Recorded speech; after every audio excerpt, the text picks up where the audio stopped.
Your child has some difficulty producing the S sound or the R sound.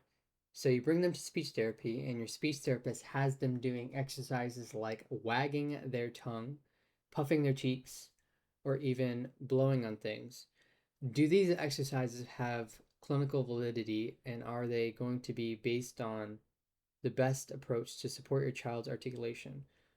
The short answer is no. The long answer is absolutely no. Okay, I'm kidding. The long answer is that these are categorized as NSOMs, which are non speech oral motor exercises. These were used all throughout the 2000s. About 80 to 85% of speech therapists in the United States and Canada were using NSOMs in their practice.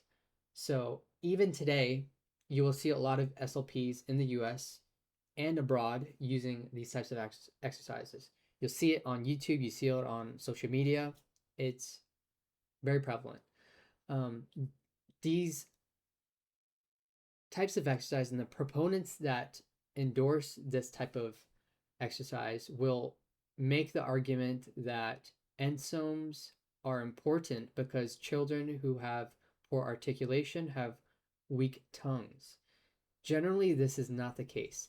Generally, the tongue requires about 10 to 15% of the actual strength required to produce speech. So your tongue is not using a lot of strength to produce those speech sounds.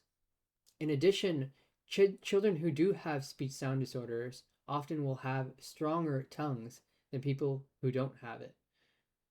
So that argument goes to waste. In addition, I think these types of exercises lack specificity.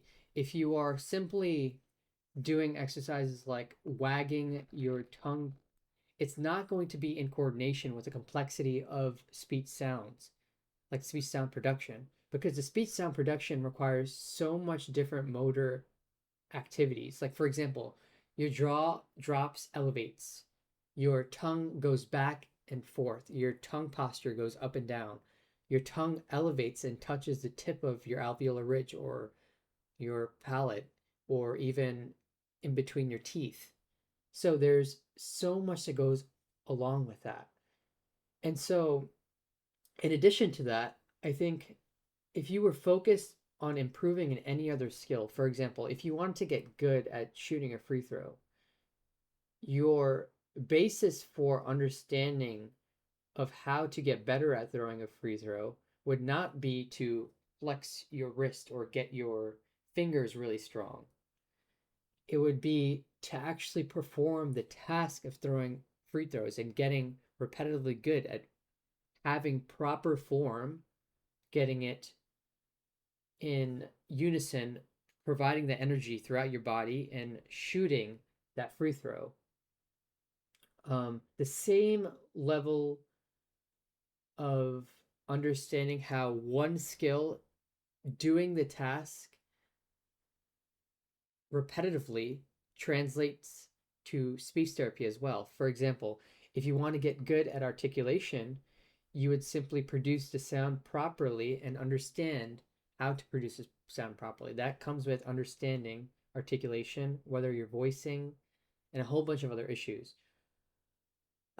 So that is my case for why ensomes or non-speech oral motor exercises are not going to be great for your children in order to produce and get better at speech sound production.